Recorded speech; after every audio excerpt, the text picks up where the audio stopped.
Stay tuned. Here's what's coming up next on this week's edition of Healthy Eyes with Dr. C. Working on the lids is, to me, just as important as anything we can do for quote-unquote the dryness. And how do we do that? How do we work on the lids? Well, I mean, first and foremost, what I always do is try to get my patients in the shower. I mean, if you have like little... Okay.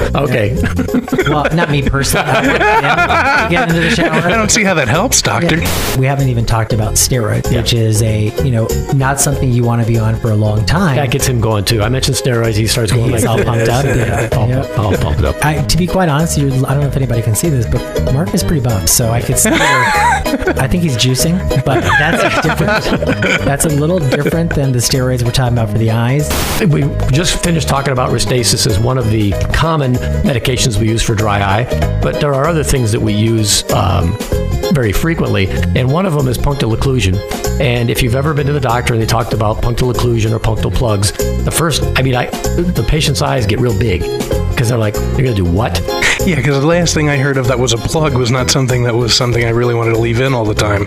Well, stay tuned. All this and more is coming up next on this edition of Healthy Eyes with Dr. C.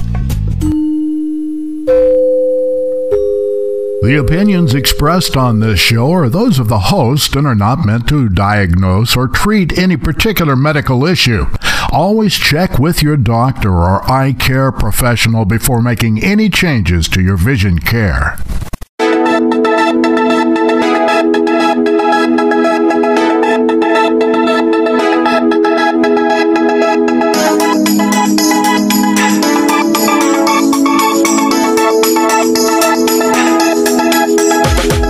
Now the talk continues on Entertaining Talk Radio, NBC 1260 and 96.1 FM. This is Healthy Eyes with Dr. C, live from the Best Buy studios at NBC 1260 and 96.1 FM, every Saturday from 2 to 3 p.m. For many of us, our eyes are more than just a window to our world. They're part of how people perceive us, how we look, as well as how we see ourselves and others. There's so much more to Healthy Eyes than just their shape and color.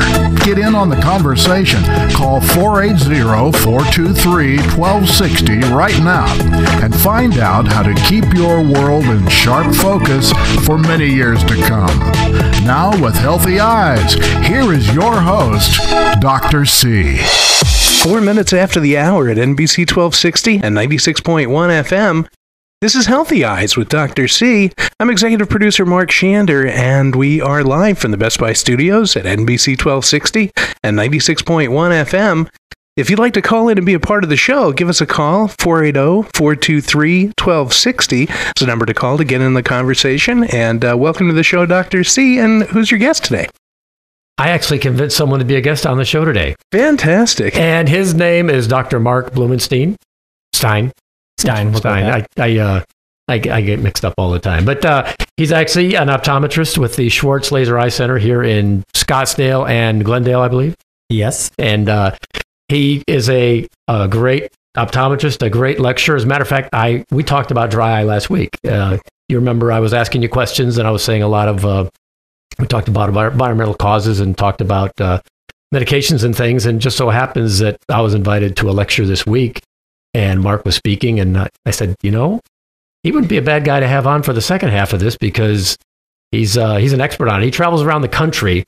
As a matter of fact, one of the last times I saw him speak, he had just gotten back from Cleveland, if you could believe it. Yeah. Remember that? Yeah. He goes everywhere, but Cleveland's probably one of the hottest spots he's been able to go to and talk. Well, so welcome to the show. Thanks. Happy to be here. You guys pulled me away from my second volume of 50 Shades of Grey, but I made it here. That was his plan for the Memorial Day weekend. Yeah. But I got to see what everybody's reading. I mean, come on.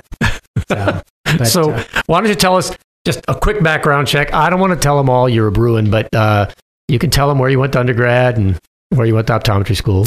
Well, I grew up in Southern California, and I did go to UCLA, go Bruins. More importantly, I got my optometric degree at the New England College of Optometry, and I've been here in the Valley for, how long has it been? Since I was 12, so 18 years. Yeah, it's been 18 years. when he was an intern and doing some work here in Phoenix, I actually had the opportunity to work with Mark. We both worked down at the DES Site Conservation Department, seeing patients that, let's say, just couldn't afford to get glasses or eye care anywhere else. And so I can't say they got a lot of eye care from us there, but we definitely got them glasses if they needed them. But I think back of some of the things that we had to do back then, and just you had to see so many people, you couldn't really do everything you needed to do for a high health exam, but we were basically just trying to get them to see better. And so that was my first experience with Mark, and he's gone on to much bigger and better things than since that time. But if we talk about dry eye, we see it all the time, and especially here in Arizona. Mark has a rather, we'll just say, an aggressive approach to dry eye. Would you agree with that? I would agree. Yeah. I mean, I take an extremely hard stance on therapy. Exactly. And so, when Mark talks to doctors like us, we're seeing patients, and a lot of times we're running let's say a symptom specific eye exam, where if a patient doesn't complain about it and we don't see much of anything, we don't worry about it much. And where Mark, if he sees anything that looks like dryness, he knows is going to become a problem later. So why wait? And he just goes after it. And would you agree with that assessment? I would agree with that assessment. And being in the clinic type that he is, they do a lot of LASIK, a lot of refractive surgery, a lot of cataract surgery, and dry eyes are a very common part of the problem. So he'll start treating dry eye before they do surgery, just to try and make sure they get better results. Interesting. So the way we work this, Mark, just so you know, Mark plays he's the layman here. So anytime he has a question that we think someone in the audience might come up with, he just blurts it out. I think out of respect for you, he's laying low so far. Well, there's two Marks. So That's true too. It gets confusing. Yeah. Yeah. Okay. Yeah. Dr. Mark and the Mark who's here all the time. Yeah. So it's interesting that you kind of get people accustomed to treating dry eye, knowing that that's going to be something that they probably need to do moving forward. Well, one of the things that I think the population doesn't realize is that a lot of the symptoms that we have are actually probably correlating with having, early signs of dryness, moderate to severe dryness. I think patients understand that. My eyes feel gritty. I feel like there's something in it.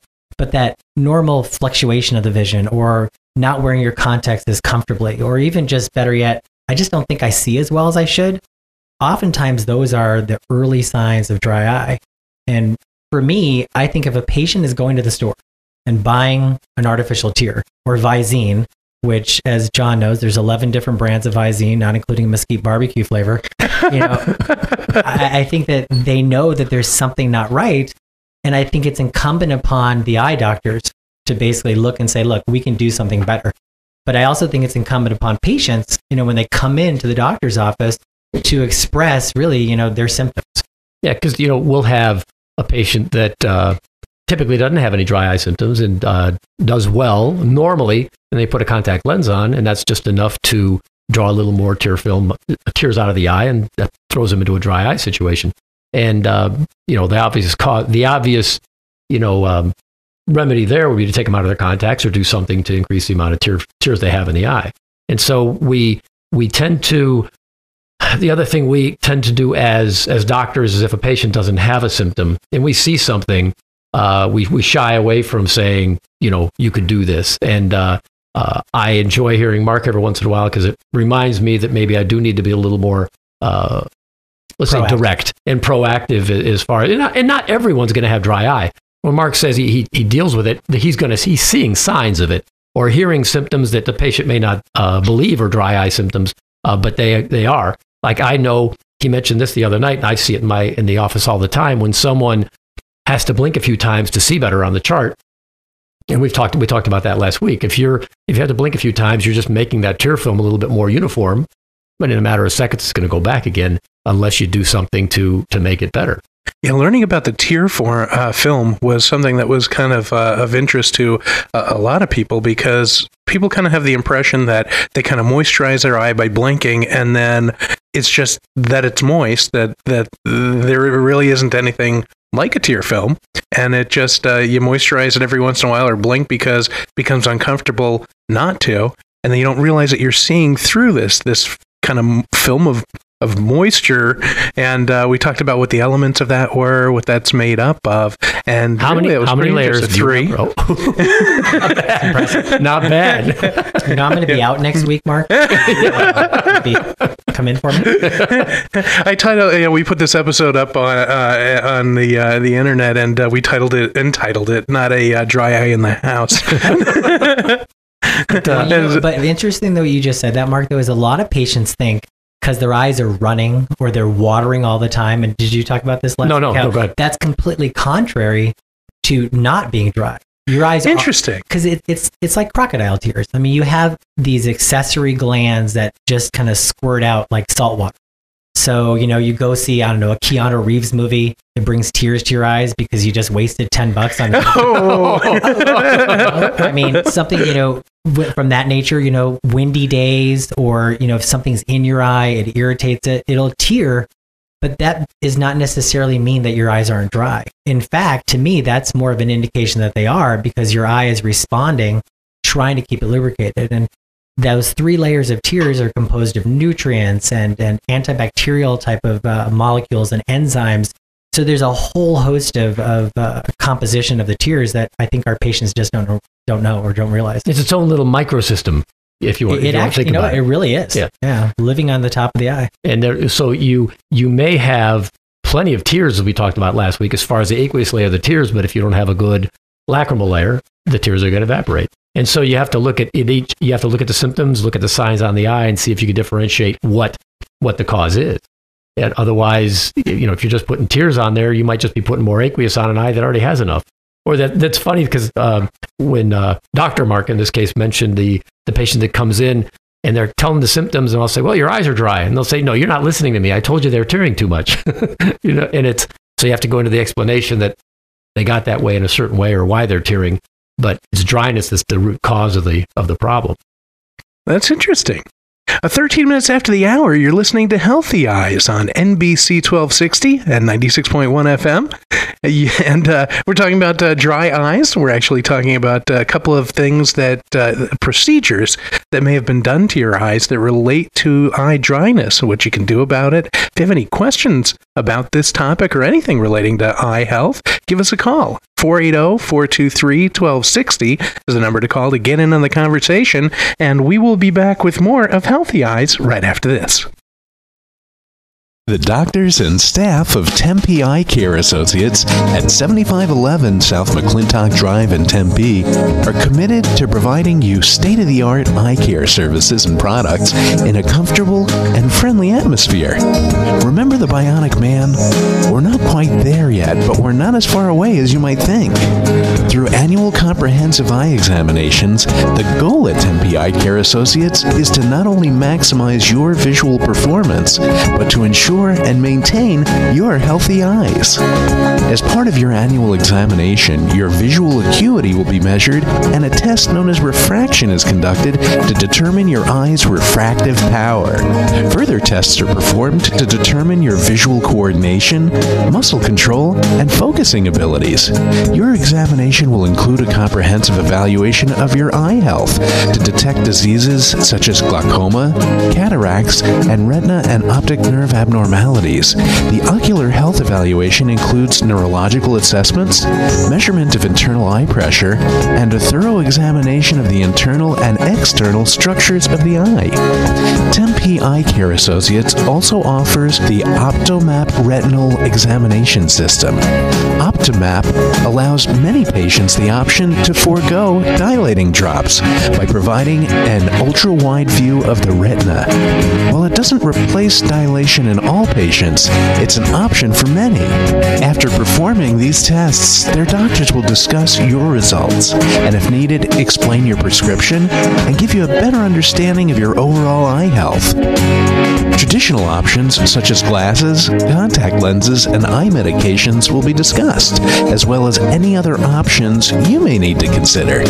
Dr. C is available to assist you personally, so you know you're getting the best available eye care, even if you're not on the Valley's basketball, baseball, hockey, or football teams. You'll see better after you see Dr. C. To make an appointment to visit Dr. C, call his office right now at 480-967-4910. That's 480-967-4910. Help keep your eyes healthy regardless of where you live in the Valley by starting with a call to the office of Dr. C. 480-967-4910 today. 480-967-4910 or visit www.tempeeyecareassociates.com. That's www.tempeeyecareassociates.com.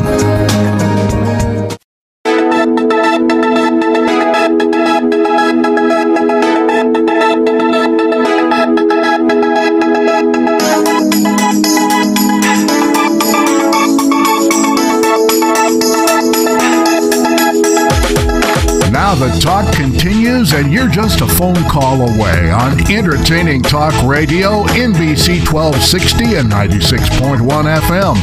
Welcome back to Healthy Eyes with Dr. C. Every Saturday from 2 to 3 p.m. Arizona time. Get in on the conversation. Call 480-423-1260 right now and talk about your healthy eyes on the air. Once again, with Healthy Eyes, here's your host, Dr. C. 18 minutes after the hour, we're back here at Healthy Eyes, live from the Best Buy studios at NBC 1260, 96.1 FM. If you have a question for us, give us a call. The number is 480-423-1260. That's 423-1260. We're here with executive producer Marc Shander. We're always here with executive producer Marc Shander. We have a guest today, Dr. Marc Bloomenstein. He's from the Schwartz Laser Eye Center here in Phoenix. And we're talking about dry eye, the continuation of a talk we started last week. And in the first segment, we just went over a few things that we talked about last time and how common this condition can be, especially here in the valley, between the dry air, the sun, the wind. As I look out, watch the trees blow here. We have a little more wind now than we normally do. But as we want to get into talking about treatment options, and I think the treatment options vary as much as the causes vary. Because we talked about environmental causes, we talked about medications that you may take that can cause it, and in doing that, Dr. Bloomenstein, what do you look at as far as when it's time when a patient comes in, they've got some dry eye symptoms, you see some signs of dry eye, what kind of protocol do you look at as far as figuring out how you're going to help these patients? Yeah, I think one of the things I look at is what medications they're taking, like you had just mentioned before. What's their work? What's their environment? And to me, the driest place on the planet is an airplane. So somebody who's a business traveler or flight attendant, I know that their dryness is going to kind of escalate.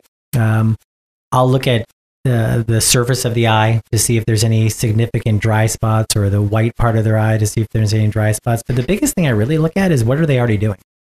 If they're already putting in tears at least once, twice, 3 times a day, then to just supplement more tears is kind of a waste of their time and my time.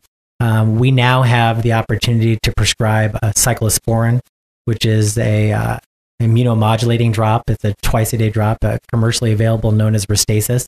We also know that the lid margin can become inflamed and irritated, causing the tears to evaporate too quickly. So we have to be aggressive about treating the lids concomitantly. I like to use, lid scrubs, and patients are using nutraceuticals, and then using something like a punctal plug. Okay. So I kind of stage it a little bit. Right. And we can talk about each of those, because in the notes that I have here, those are 3 of the very common types of treatments. And when we talk about Restasis, a lot of people have heard of Restasis. If I bring up Restasis to a patient, 9 times out of 10, they've seen a commercial. And they can even tell me what the doctor looks like on the commercial. You mean the one with, and I'm like, I don't know. I've never really seen the commercial. Well, they now have an older lady on the commercial. To be quite honest with you, it's not quite the same. I have to say it. So, so people have heard about it only because nowadays pharmaceutical companies do a lot of direct to patient, direct to consumer advertising. And in this case, it almost helps us when we make that decision, because, they're going to have heard about it. Even though some have heard about it in a negative way because, they don't want to put these drops in their eyes for any length of time. But Restasis does a great job. And why don't you tell us about, you mentioned a cyclosporin. It's an immunomodulator. Why don't you just, without getting too technical, why don't you just tell us what is the difference between Restasis and just putting an artificial tear in your eye? An artificial tear is palliative. I mean, it's basically just putting something in to make you feel better for the moment. It doesn't change the course of anything that's happening. Conversely, using something like Restasis, it's a preservative-free drop, comes in a little vial. The vehicle that it comes in actually is a tear. I mean, it's an emulsant. It's actually, to be quite honest with you, castor oil. So it actually helps to stabilize one of the layers. And Mark, I hope you remember the lipid layer of the tear film, the very outer layer. So it stabilizes that layer. But we know the data has demonstrated that inflammation is the biggest reason why we have dryness. And, example is putting a contact lens on the eye. It's an irritant. It causes inflammation. So it reduces your ability to make more aqueous or the tears. So by reducing the inflammatory response, you can actually increase the tears. So what cyclosporin does is it blocks a certain amount of these immunomodulating or the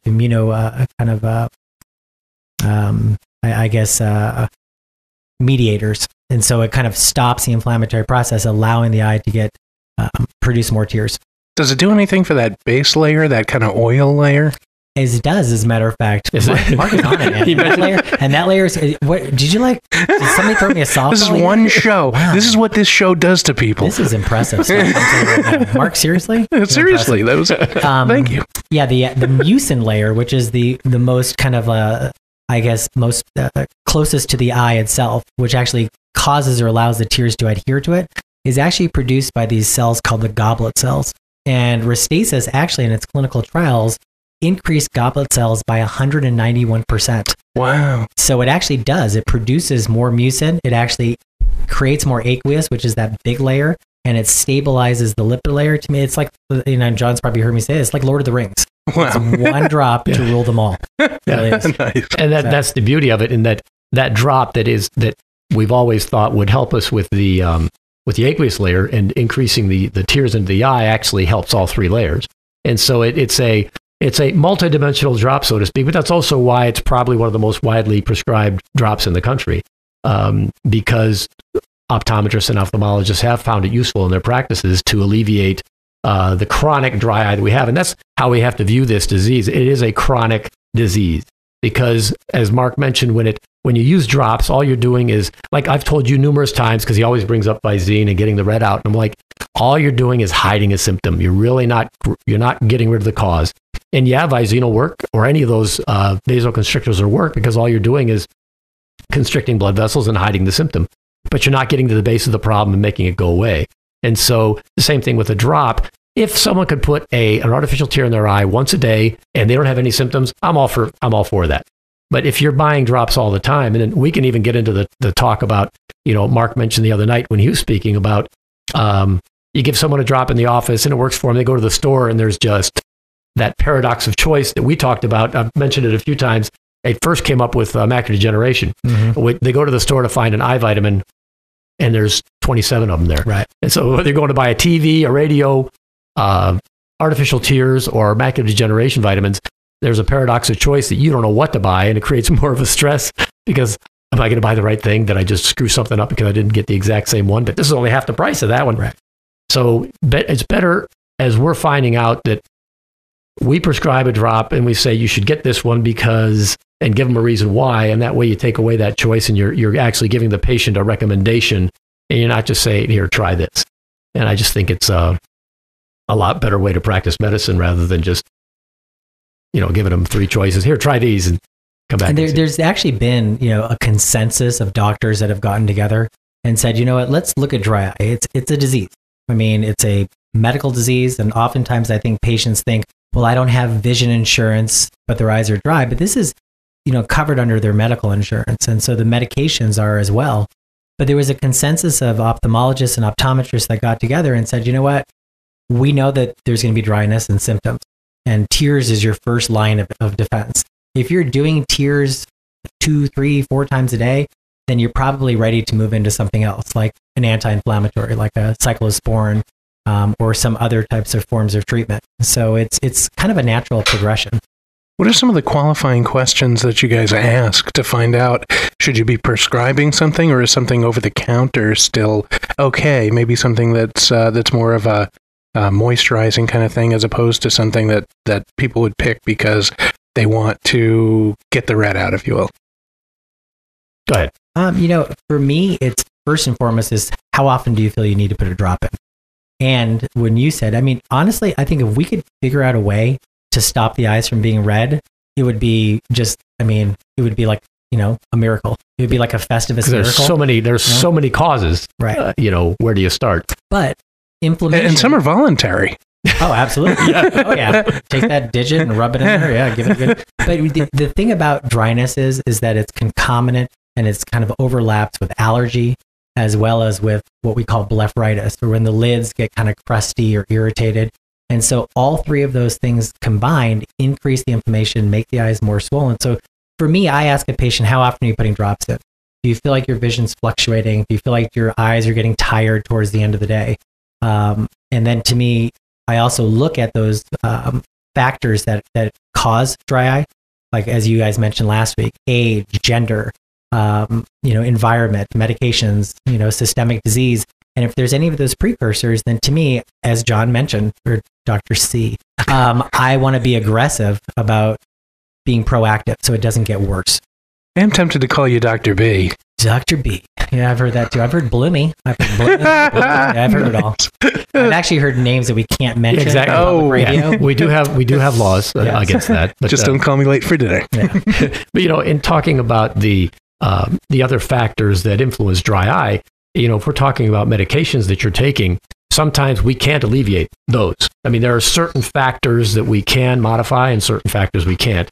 And if you're taking you have an autoimmune disease, whether you have arthritis, lupus, whatever, you're taking medication for that, you have to take that. And now we have to figure out a way so we can't just get that out of your environment. We have to figure out how you continue taking that and do something to alleviate the symptoms that it's bringing on. Kind of like we talked about with cataracts, you're taking steroids because you have a chronic lung condition. Well, you can take the steroids, possibly get a cataract, but breathe. Or you can stop taking the steroids, still possibly get a cataract, maybe not as fast, but not breathe. So take your choice. You got to take away the risks and the benefits. And when we can't make a change in those factors, then we deal with it and we treat them. I think it was Tim Curry in a movie that said, "I'll remove the cause, but not the symptom." But I think we tried to do the other way around. Was that Rocky Horror Picture? The fact that you know that makes you super cool. Yeah, you wouldn't think that my eye doctor knows about Rocky Horror. It may have even gone there. I don't know. It was either that or it was Clue. It was in that as well. Yeah. But the real quick before I think we have to end this segment, but I want the listeners to understand that this is a disease. And dry eye, as you mentioned, is a progressive condition, and it's just like anything else. You can stop diabetes or not stop it. You can lower your blood sugar by changing your eating patterns and doing exercise, right. Or you can take some pills. For the eye, oftentimes it's being on a medicated drop or doing some of these other treatments that we need to do, even though you may not be symptomatic at the time, you're going to get symptomatic.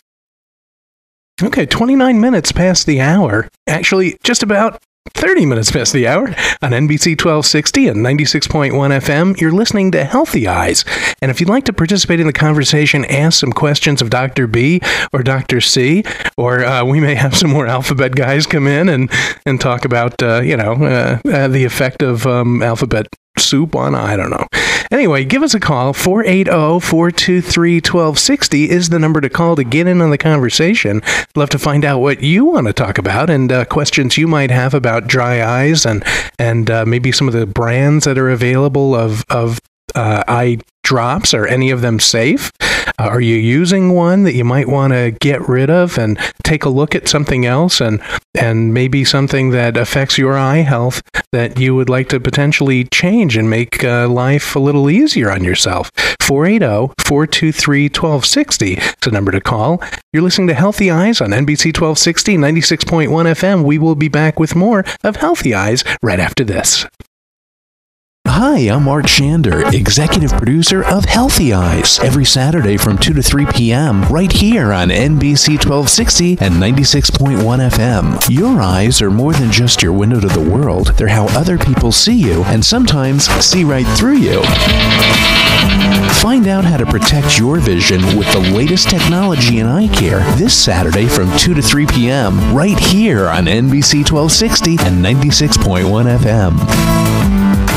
My wedding is one of the most important events in my life. My Uncle Tony wants to videotape it with his new HD camcorder he keeps telling me about. But to me, my wedding video is like what my ma's wedding album is to her. I want it to be the best, and I want to watch it and remember it together with my husband for the rest of our lives. I want to trust my wedding video to Michael at Post Productions. With an investment of thousands of dollars in professional video equipment, Michael helps communicate your feelings by understanding how you want your video to look, how you want to feel when you watch it, and how special this video is to you. By calling Michael at Post Productions to do my wedding video, I know Michael is making my dream day something I'll remember forever, again and again. And thank you, Uncle Tony. I'll always treasure your video too. That's Michael Miller at Post Productions, 480-862-2017, or visit www.post-productions.com. Remember, together for a lifetime. Come on, Lisa, let's go before it gets dark. Well, we haven't talked to everybody yet. Why do you want to go so soon?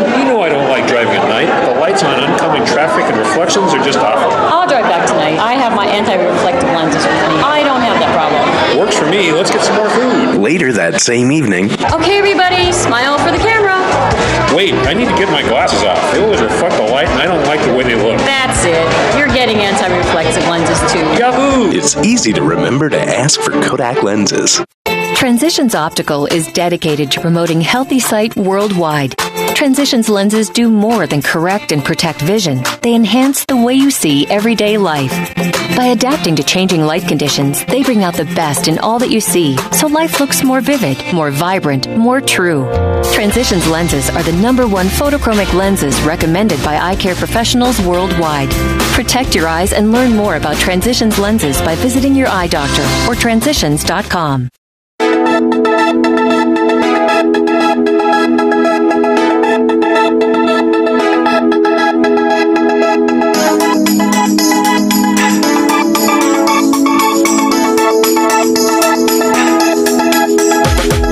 Now the talk continues, and you're just a phone call away on entertaining talk radio, NBC 1260 and 96.1 FM.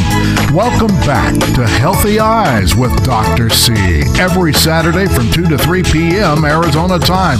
Get in on the conversation. Call 480-423-1260 right now and talk about your healthy eyes on the air. Once again, with Healthy Eyes, here's your host, Dr. C. 96.1 FM. Give us a call if you have any questions. Did I start that too soon? That music was still playing. Well, I was dancing. So. It is a little peppy. Yeah, you know, we were sitting here just talking and conversing during the break, and all of a sudden I heard that music start, and I'm like, what's going on with my chair here? I'm heading downhill fast in more ways than one. But nonetheless, back to I Digress. This is Dr. John Chrysagas, Dr. C, host of the show, and I'm here with Dr. Marc Bloomenstein from the Schwartz Laser Eye Center. We're talking about dry eye. We're talking about treatments for dry eye, causes of dry eye, and anything else you want to talk about with dry eye today. But we just finished talking about Restasis as one of the common medications we use for dry eye. But there are other things that we use very frequently, and one of them is punctal occlusion.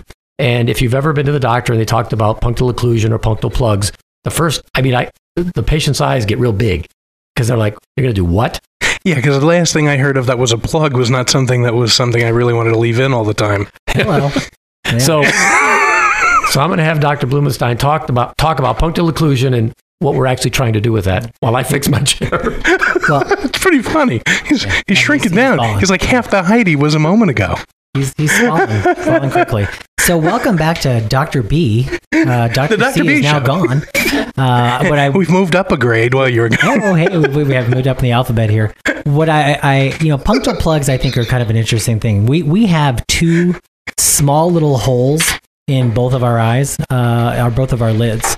And what happens is when you close your eyes, there's a kind of a negative pressure that happens in the lid, and it kind of aspirates out the tear film. So the tears drain basically through the nasal meatus down to the back of your throat. And the concept is that if you don't have enough tear volume, that there's not a lot of tear aqueous, you could take a silicone or a collagen plug. Collagen basically tends to kind of dissolve. So it's a temporary plug for oftentimes a few weeks. You put it in. How does it work? If patients feel improvement, then you put a silicone plug in so you can tell everybody, look, I got silicone implants. But it's not another one of these operations where they take a part of your butt and stick it somewhere. No, you know what? We're working on that. I personally am, but it doesn't help your eye very much, but it makes people stop saying, "Hey, you looked uglier before." Yeah, I hate your butt eye. Yeah, no, it's a study. It's a study he's doing in the office. Yeah, I'm doing my own personal study. It's with the a suppository, and just to see how much more tears I could produce. Larger the suppository. Some of them are just from laughter. Yeah, well, that too. Hey, whatever it takes. Yeah, that would be more tears. But what the plugs basically do is they sit in that little puncta. So you have one in the upper lid and the lower lid. We tend to put them in the lower lid because the upper lid acts as kind of like a squeegee. It squeegees out the tears. They go down inferiorly to your lower lid, and then that negative pressure aspirates out the tears. So if you put a plug in there, it's a tiny, small, little silicone plug that sits in there. It looks almost like a thumbtack.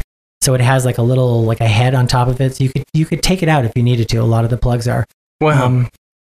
Seems like it might be an irritant to your conjunctiva, and which is very vascular. Wow. Remember when I told you there's certain words that I say? Yes. Vascular, especially vascular conjunctiva. It just makes you crack up. It does tighten the sphincter a little bit. Oh, yeah, it does. Because there is a sphincter around the puncta. But no, this is getting much better. Yeah. What ends up happening though is that you have to fit it properly, and so you have to size this thing. Yes, you do. You do size it. Fortunately, there's some really good sizes and everything. Yeah. Thank you for pointing that out. Size does not matter, but sizing does matter. So the plug basically has to sit. It can anatomically, if the lid is kind of like facing towards the conjunctiva, it could increase the vasculature and irritate the eye, which is why you need to come back to your doctor. I personally feel if a guy set me up like that, I'd come back all the time. So would I. If you tightened up that sphincter and kind of brought tears to your eyes, I think you would come back a lot more often. I think you'd probably it's a deal at half the price. Yeah. But putting on the lower lid for a lot of patients actually just maintains and keeps the tears in there longer. But I will say this though, to what you just said, Mark, is that it does and can induce a little bit more inflammation because it is a foreign piece of plastic in the eye, much like a contact is. And so you still probably are going to need to use tears. I still feel that like an anti-inflammatory or an immunomodulator like Restasis is still a good option for patients as well. Yeah, when I talk about punctal occlusion, to try and make it a little bit easier for the patient to understand, I'll say it's like we're putting a dam in. You're producing tears. The tears are coming in, but instead of leaving the eye through this punctum, through this hole in the corner, we're going to dam that up. And so what tears you do produce are going to stay in the eye longer. And so that doesn't work on everybody. And I don't use plugs anywhere near as much as I used to. I don't know if you do, because with these other treatment methods that are out there, or options that are out there, I don't plug as much anymore. Plus, the other problem I have with plugs, again, why they can't work on everybody, is that if a patient's highly allergic and I'm keeping the tears in the eye and they don't have anywhere to go, I try and gross them out and make my point by saying I'm creating a cesspool of all of these antigens right in their eye, and I'm probably going to make their allergies worse if they're highly allergic patients. So you can't use plugs on everybody, but just like you can't use Restasis on everybody either. You just got to pick and choose what you think will work best for the patient. But to your point, and this kind of leads into another discussion, is that the lids and the lower and upper lids have glands that secrete that lipid layer. We call it the meibum. And it's the most outer layer of your tear, as you were commenting, Mark.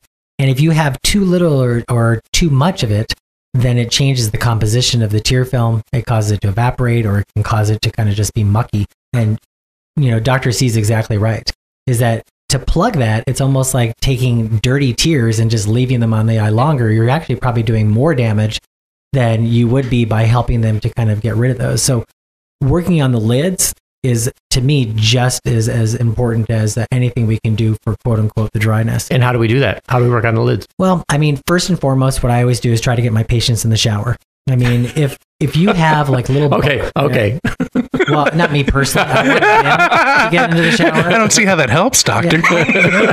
I think showering is important, but what I always tell patients is that if you see little bubbles in the corner of your eyes or styes, if you're getting styes, or oftentimes you can see like a little yellow cap on your upper or lower lid, those are the glands getting clogged. They're not secreting the way they should, and for all intents and purposes, that lipid is turning into a soap, which is causing your eyes to be red, burning, irritating. So one of the first things we try to do is massage the lids. I personally feel that, everybody who showers is going to be in the shower at least 5 minutes. 5 minutes of warm heat on your lids. So I tell my patients, get in the shower, make sure the water is beating up on your eyes, and right before you get out, just kind of massaging them, thinking about squeezing toothpaste out of a toothpaste tube right on your lid margin. There's cleansers and cleaning foams that you can get to do that. What I usually tell patients, if they don't want to do it themselves, invite somebody to come in to do it with them. Hey.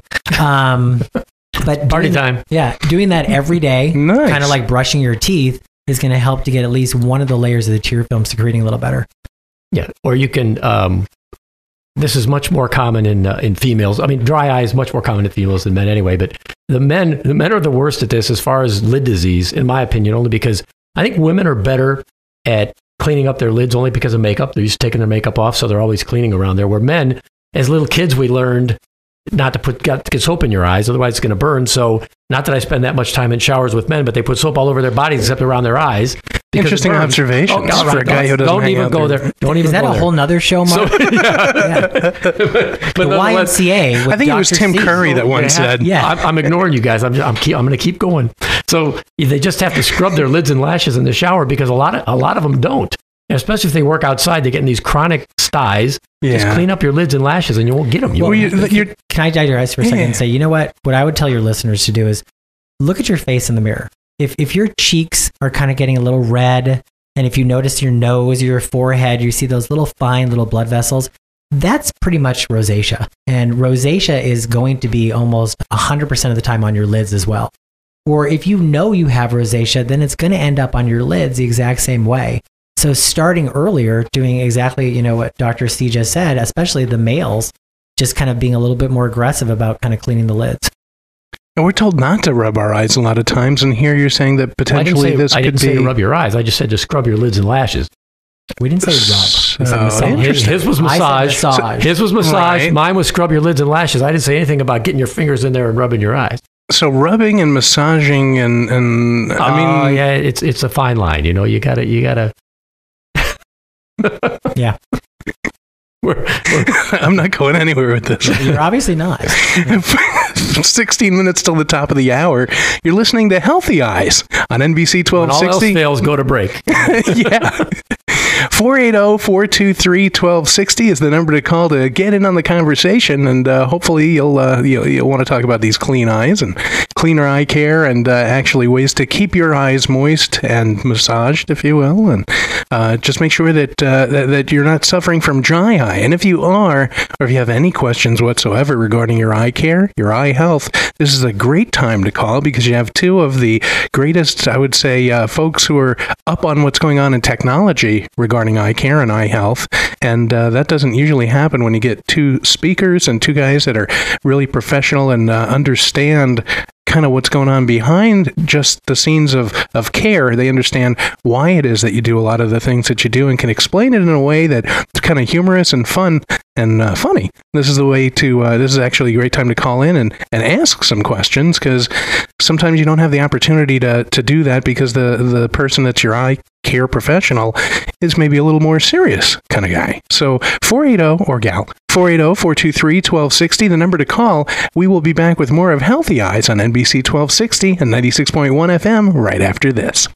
My wedding is one of the most important events in my life. My Uncle Tony wants to videotape it with his new HD camcorder he keeps telling me about. But to me, my wedding video is like what my ma's wedding album is to her. I want it to be the best, and I want to watch it and remember it together with my husband for the rest of our lives. I want to trust my wedding video to Michael at Post Productions. With an investment of thousands of dollars in professional video equipment, Michael helps communicate your feelings by understanding how you want your your video to look, how you want to feel when you watch it, and how special this video is to you. By calling Michael at Post Productions to do my wedding video, I know Michael is making my dream day something I'll remember forever, again and again. And thank you, Uncle Tony. I'll always treasure your video, too. That's Michael Miller at Post Productions, 480-862-2017, or visit www.post-productions.com. Remember, together for a lifetime. Hey Dan, how's it going?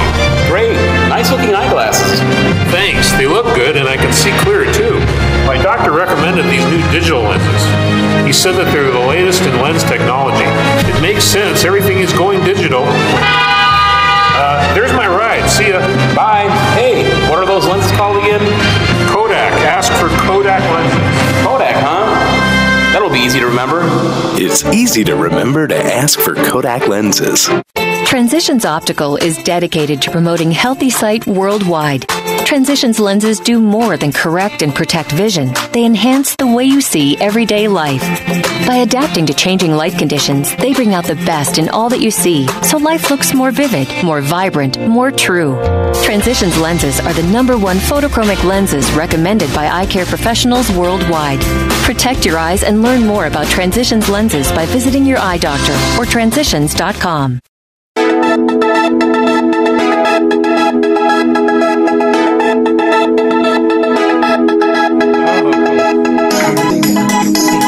I love it.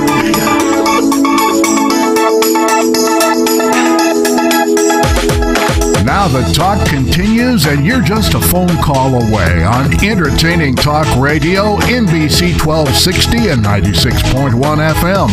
Welcome back to Healthy Eyes with Dr. C. Every Saturday from 2 to 3 p.m. Arizona time.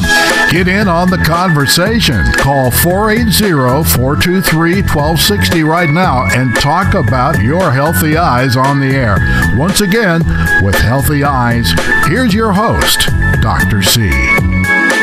Stop that. There you go. So or have it under you. It's always good to have it under you and dragging and then down.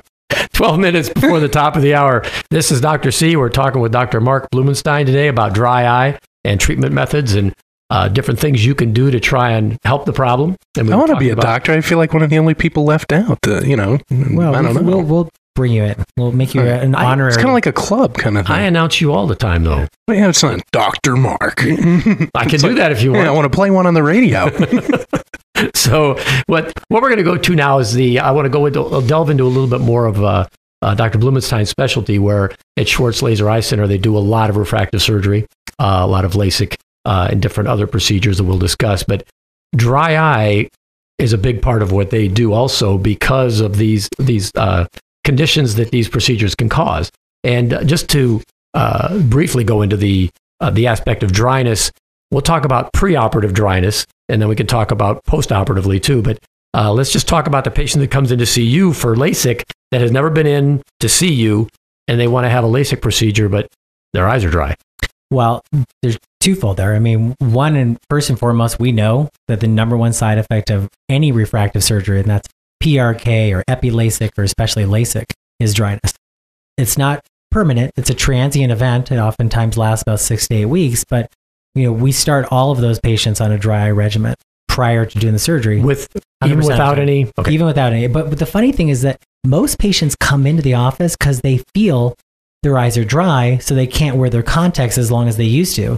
And the irony of it is that it's the contact, or is it the coincidence? No, I think it's irony. The irony, I got to listen to Alanis Morissette a little more often. The irony of it is that I think that the contact, which is causing inflammation, inducing that dryness, is not permanent. It's a transient event as well. So doing the surgery is something completely different. Any surgery, anytime you do surgery, you induce inflammation, and that inflammation will induce dryness. Cataract surgery is been for years. We've known that we've caused and created this kind of inflammatory condition. So you have to treat the dryness before you go into the procedure. Will you preoperatively treat dry eye on a cataract patient too? Absolutely. And one of the first things, and there was an interesting study that Bill Trattler did with et al. Exactly, with 8 other clinics. I know it was, eight other clinics. Dr. C is making fun of me because he thinks I'm making up this reference. But Trattler out of out of Florida did a study with 8 other clinics. And what they did is they took patients that came in for cataract surgery, and they found that about 80% of these patients actually had dryness, specific forms of dryness, and only 22% of them were ever diagnosed with it. So, wow. How does that happen? Well, because it's if you're not symptomatic, or if you're not looking or listening to the patient, it's what we said at hour 2 or hour 1, 2 o'clock, when we started off by saying being more aggressive about looking at our patients and being proactive. If they're not complaining, then a lot of doctors aren't doing anything about it. But knowing after the procedure, and we have great lenses now that can provide distance and close vision. LASIK surgery right now is about 98.9% successful from the 2020 standpoint. And so patients should and want to anticipate getting the best vision. And as you mentioned, this ocular surface can change the quality of their vision, or we can enhance the quality of the vision. So preoperatively, being aggressive about treating it, but postoperatively being aggressive about following to make sure that those patients don't have any signs or symptoms. Yeah, so not only is that postoperative patient going to be more comfortable because their eyes aren't as dry, but they're also going to see better, which helps them with their primary goal, was to get the patient to see as well as they can without glasses or contacts. And so it's actually going to help them on both sides of that picture as far as comfort and vision. I mean, quality of life to me is the most important thing we do as eye doctors. I mean, it's one of the most important organs we have in our body, and being able to keep that and sustain that for as long as we possibly can. And so looking and being aggressive about keeping that ocular surface as healthy as possible is going to improve everybody's quality of life. Yeah, so whether you're going in for an elective procedure, which I guess you could say cataracts is an elective procedure too, but nonetheless you need it to see better because you're not doing well, where it's purely elective to do anything like LASIK. They're starting patients off before they even do the surgery with some type of a procedure, or not a procedure, but some type of medication to just keep the eyes wet after the procedure to help everything else go along. So as far as that goes, is there anything, will you ever put a plug on a patient preoperatively? Oh, absolutely. I mean, if they're already on, let's say, Restasis, and we've already run the gamut, then putting a plug in there to keep the tears in their eyes longer, as long as the lids are healthy and as long as we've run that course, definitely. There's a lot of different other opportunities. I mean, we haven't even talked about steroids, which is not something you want to be on for a long time. That gets him going too. I mentioned steroids. He starts going He's all pumped up. All pumped up. To be quite honest, I don't know if anybody can see this, but Mark is pretty buff, so I could see I think he's juicing, but that's a little different than the steroids we're talking about for the eyes. These are anti-inflammatories. They're not anabolic steroids. So from that standpoint, to me, steroids are kind of like comfort food. I mean, they make everybody feel better. It's kind of like Haagen-Dazs after a breakup. Next day you feel a little bit, nauseated to your stomach, but your problems are still there. With steroids, it takes away, it dulls things a little bit, but the problem's still there. So it'll make you feel better, but it's not a long-term solution. So for like a post-operative cataract or post-operative LASIK, a steroid's a great option. But long-term, we look at other things. Yeah, you can't stay on them too long. In talking about the steroids, we can use them. It's just like a lot of other things that we use. You use them judiciously. If you think it's going to help, you use them. But they're very effective, because the one word that's come up numerous times in this last hour is inflammation. And dry eye has an inflammatory component to it. And so whether you're going to use a cyclosporin or whether you can use a steroid, sometimes you have to go to that extent to reduce the inflammation to make the eye feel better. And you do what you got to do. And the other thing I was going to talk about when I thought about it, but we went off on some tangent like we normally do when we were talking about plugs a little while ago.